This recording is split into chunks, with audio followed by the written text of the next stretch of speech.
Welcome to Elevated Sports. My name's Billy Mock. My name's Kyle Johnson. Today we got some NFL to talk about. Yeah, we got some NFL on tap. We're going to be talking about Lamar Jackson and Pat Mahomes, the two hot topic quarterbacks over the past 2 years. Yep. Let's just start off with Pat Mahomes last season. He had, 50 I think it was 50 touchdowns. 50. And, he took the league by storm. I want to say they had 12 or 13 wins. They went all the way to the AFC Championship game, only to get beat by the best team in the league. But The Bucs? No, the New England Patriots. Oh, the Bucs are in the NFC, my bad. But every single day you turned on ESPN, you heard some news about Patrick Mahomes, whether it was Patrick Mahomes throws for 5 touchdowns or Patrick Mahomes ties his shoes. That was all you heard about on ESPN. And that followed through this offseason and into this regular season.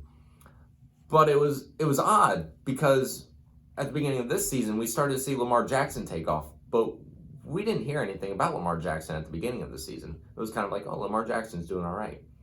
And ESPN still was just all over Patrick Mahomes.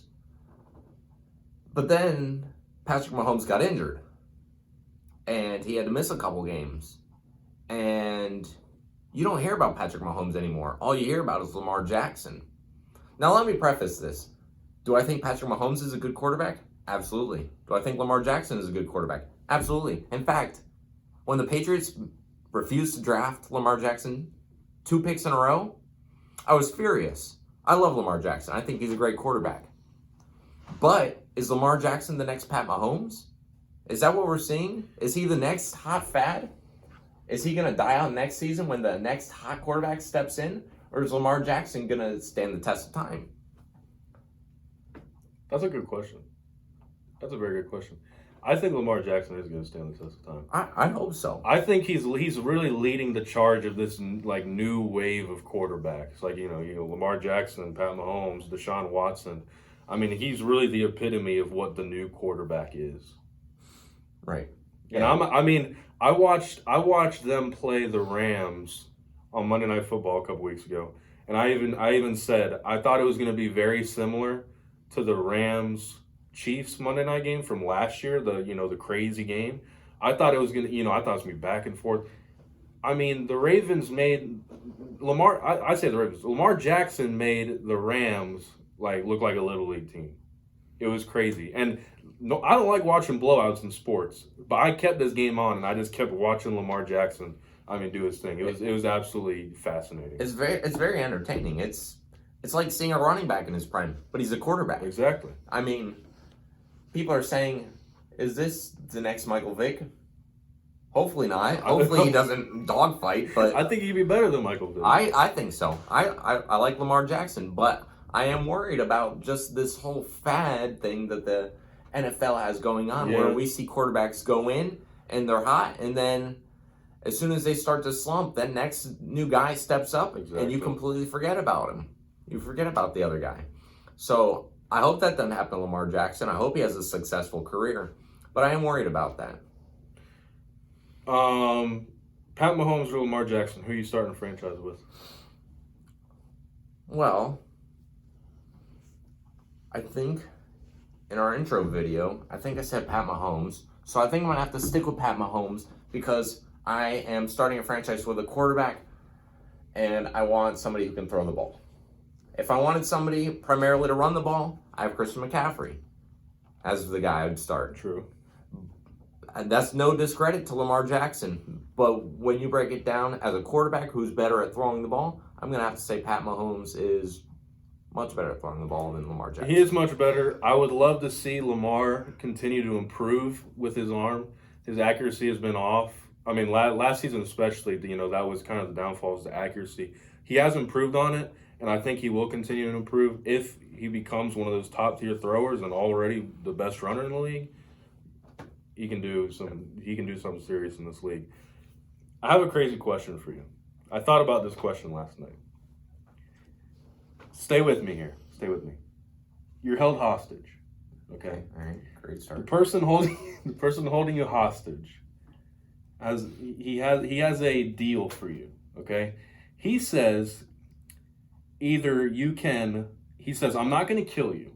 Okay. He says, I'm going to let you wait on whoever you think can try to help you to save you, or you could put your money on the line, right? And you can choose. All right. He says, if you get this right or wrong, if you get it wrong, you die. If you get it right, you win. Okay. Okay. I win. I get freedom. You get freedom. Freedom is a win. So Lamar Jackson can't run the ball once the whole season. Has to throw the ball. Okay? If the Ravens go 8-8, you get freed. If they don't, he gets killed. You get killed. Or you can choose not to bet on it at all, and you just wait it out and see what happens. That's an extremely elaborate question. Very elaborate. I was very proud of myself when I thought about this question, but I don't have a hard time articulating it. Thank you for staying with us. Thank you for staying with us. They're not. Nobody's watching us anymore. You either choose to pick Lamar Jackson to go 8-8 without rushing the ball once. I think I would just wait for help. And I say that not as a knock to Lamar Jackson, but I believe that Lamar Jackson's run game and his threat of running is what makes him such a great quarterback. Because when you have a quarterback that's mobile like that, you can't just send a blitz. You have to kind of keep more of a conservative style defense, because if you blitz everyone and he somehow makes his way through, you have 3-4 defensive backs versus Lamar Jackson and however many receivers are out running routes. The odds aren't good. Lamar Jackson's good on his feet. He's quick.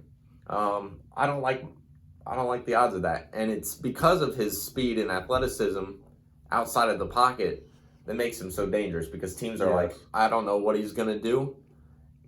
If you contain him to the pocket, I think teams would have a lot easier time. The reason I ask is because I was watching this team a couple weeks ago, and I was watching their running back Mark Ingram, very talented running back, has played well this season, and I was just thinking, if you replace Lamar Jackson with a throwing quarterback and keep Mark Ingram at running back, I still think they could have some success. I do, because even when Mark Ingram played for the Saints, they had Drew Brees. Yeah.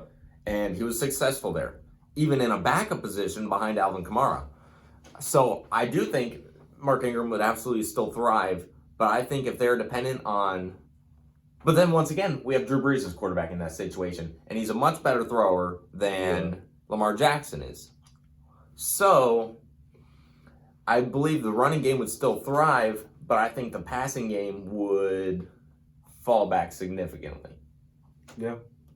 Teams would be able to focus on their coverage and focus on their blitz packages. Yeah. So, and the Ravens don't have their receiving core isn't great. No. So. No. It's not stellar. They have a lot of tight ends that can catch the ball. And Marquise Brown. Yeah. Marquise Brown. Hollywood Brown. But Sorry for my question if that confused any viewers. I don't think it confused anybody, right? It didn't confuse anybody? Hey, if it didn't confuse you, make sure you hit the like button and subscribe to Elevated Sports and Elevated Entertainment.